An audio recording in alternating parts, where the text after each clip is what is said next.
La condition féminine et son évolution à travers le temps est quelque chose qui m'a toujours intéressée et j'ai à cœur d'y faire réfléchir mes élèves de 3e que j'ai en classe au collège Saint-Austrebert.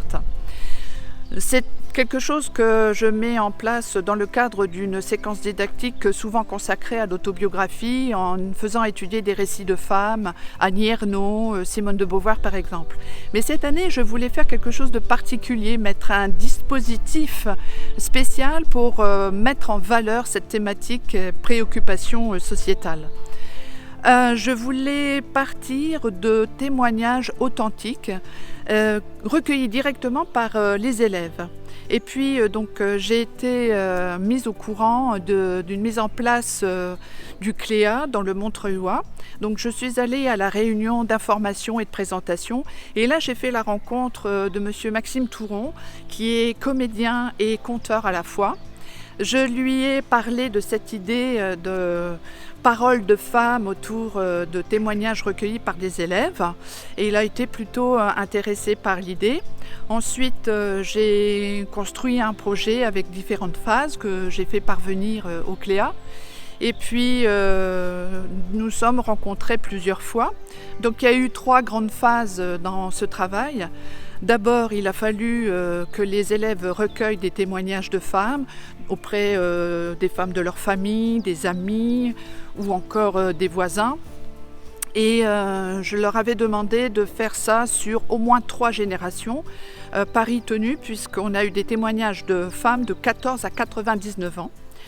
Deuxième phase, on a travaillé en classe, un travail de groupe. Là, il a fallu relire tous les textes recueillis et puis faire une sélection. On est allé d'un groupe à l'autre pour guider un petit peu leur choix. Ensuite, il y a eu une lecture collective et un choix final a été déterminé par le groupe classe.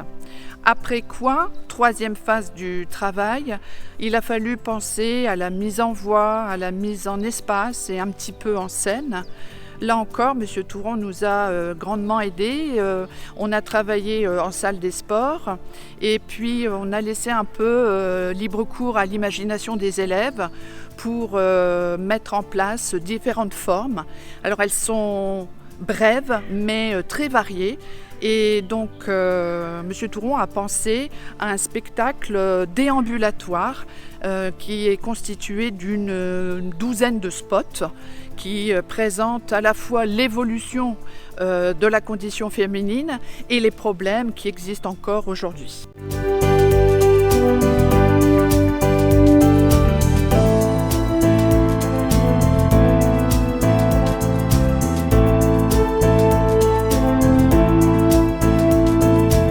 Bonjour, je m'appelle Maxime Touron, je suis comédien, conteur, metteur en scène et auteur. Et je fais partie d'un dispositif qui s'appelle le CLEA, le contrat local d'éducation artistique. Je suis en résidence sur le territoire du Montreuilois pendant 4 mois. Et à cette occasion-là, j'ai fait la rencontre de Madame Saint-Georges qui m'a proposé ce projet autour de paroles de femmes sur le territoire. Et j'ai été très rapidement emballé. Donc on a imaginé un dispositif déambulatoire qui aura cours à la Chartreuse de Neuville-sous-Montreuil dans le cadre de la restitution des résidences des différents artistes qui ont été en résidence sur le territoire. On a imaginé du coup un parcours, surtout le bâtiment, où on retrouvera ces paroles qui seront interprétées par les élèves.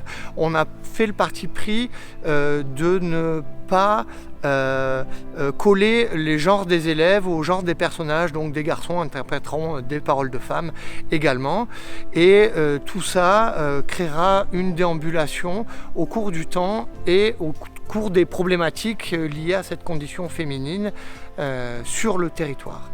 Je pense que ça va être une très belle soirée et une très belle déambulation avec ce groupe qui a été très investi. Et je tiens à cette occasion à remercier Madame Saint-Georges qui a été très investie également et force de proposition pour ce projet.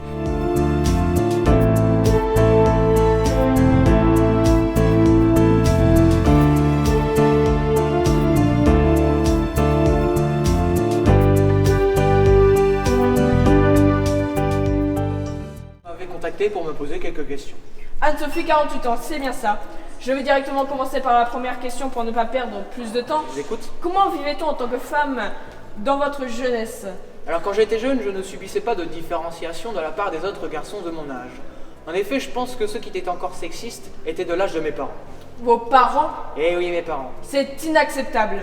D'ailleurs, ma sœur et moi étions très souvent conviés à faire la vaisselle et les tâches ménagères. Mais jamais mon frère. Jamais votre frère? Eh non.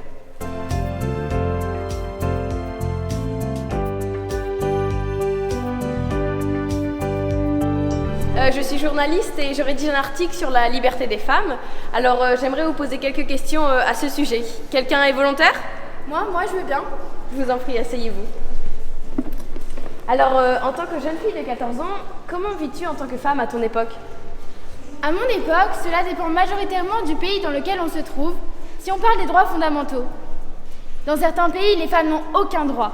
Elles ne peuvent pas travailler, elles n'ont pas accès à l'éducation, ou encore, elles ont besoin de l'autorisation de leur mari pour faire quoi que ce soit. Oui. Je trouve ça tellement injuste et inacceptable. Je visite la Chartreuse. Et toi, tu n'es pas à l'école? Mais non, mamie, je suis en vacances. Ah oui, c'est vrai. Tu vas bien? Oui, ça va, mais tu sais, ça tombe bien que tu sois là, parce que je me posais quelques questions sur la vie des femmes à ton époque. Ah bon? Vas-y, je t'écoute. Je me posais cette question comme comment ça se passait avec les garçons. Alors, avec les garçons, on était plus copains d'école, on était beaucoup plus jeunes qu'aujourd'hui. On avait 1 ou 2 soirées dans l'année, mais on était plus timides et discrets. Ah, mais c'était incroyable! Et est-ce que tu te sentais plus en sécurité comparé à maintenant? Comparé à aujourd'hui, oui. Je me promenais dans les rues sans même me soucier des gens et des choses qui m'entouraient. J'avais aucune crainte. Lorsque j'ai repris la ferme avec mon mari, nous partagions les tâches extérieures. Mais sûrement pas les tâches à l'intérieur. À la maison, je gérais tout. Je m'occupais de la cuisine, des cours, je faisais tout. Les terres étaient au nom du mari, les assurances de la famille aussi. Je n'avais rien. Et c'est en 1999, au moment de prendre ma retraite, où ils ont instauré le statut de conjoint collaborateur. Toute une vie de dur labeur pour au final ne rien gagner. Mais elle a quand même eu des responsabilités.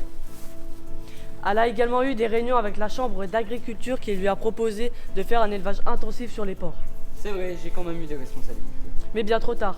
Les enfants, Donc je ne t'ai jamais occupé, la vie de couple, que l'on n'a jamais mené. Les voyages, les pique-niques au bord de la plage. qui ne se sont jamais faits, Tes pensées arriérées. que je n'ai jamais su assumer. Et voilà comment résumer la vie de couple de 2 agriculteurs jusqu'à la fin des années 2000.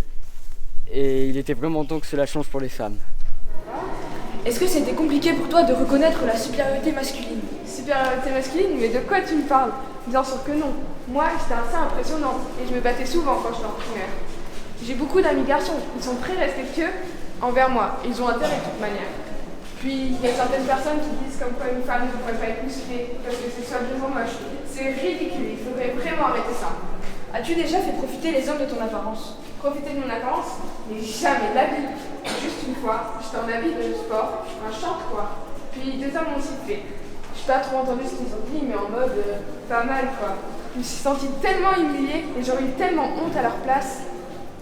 Tu es d'accord avec moi pour dire que ceux qui parlent d'égalité homme-femme n'ont toujours pas compris que les hommes sont supérieurs aux femmes dans la société? Comment ça, homme supérieur aux femmes? N'importe quoi. Il y a certaines personnes stupides qui disent comme quoi les hommes sont supérieurs aux femmes. C'est vraiment ridicule. Moi, par exemple, je ne me suis jamais sentie inférieure aux hommes. On nous traitait de la même manière, on nous a parlé de la même façon. On nous sent tout égal à eux.